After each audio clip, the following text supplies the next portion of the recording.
Hello. Hi. I My question is more for the group because I live in what is called an HDFC Title 11 building that is managed by UHAB, and it has been managed for 20 years. And behind me, I just put that in 30 years we're going to have a balloon payment of $22 million that we will have to figure out how to pay.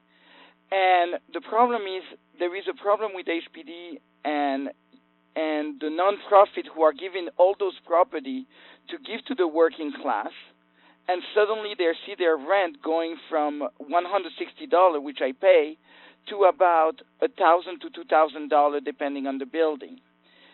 This issue is going all over New York, and I was wondering what are the Met Council and all the housing justice group doing for all the people that are like us and are going to be in foreclosure because we'll never be able to pay that $22 million in 30 years without raising the rent to about 6 times what it should be.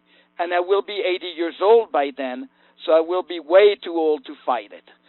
So what should we do today to avoid that problem in 30 years? And that was my question. Thanks. the change is in 30 years. Did I understand that correctly? No. The thing is going on right now.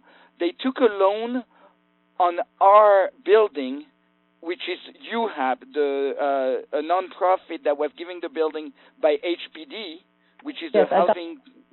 And so basically, they took a $40 million loan. We will be able to pay $20 million by the next 30 years.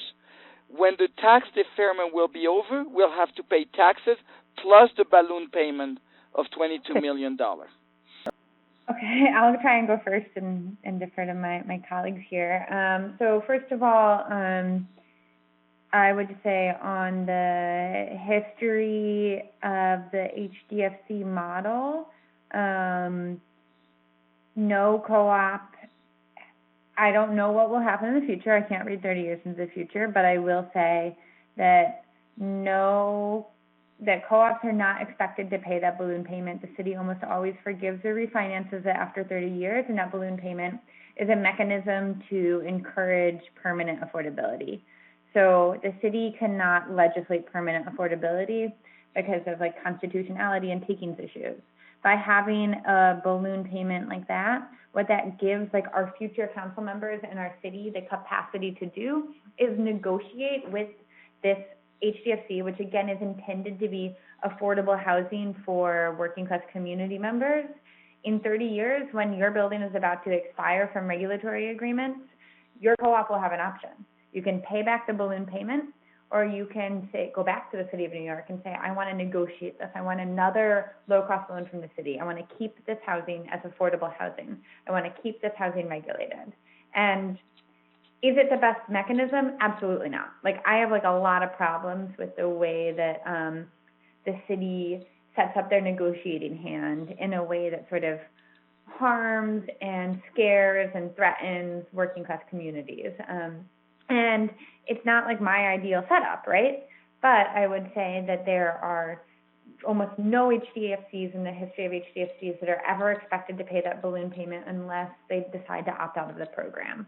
And so I'm not saying that to excuse the behavior of HPD or the city in this scenario, right? I think it's actually a threatening and a damaging and a scary and unstable way to finance housing. I'm just sort of explaining the situation and the way and the why that it's there. The city is reluctant to finance permanent affordability, and this is what they're doing instead.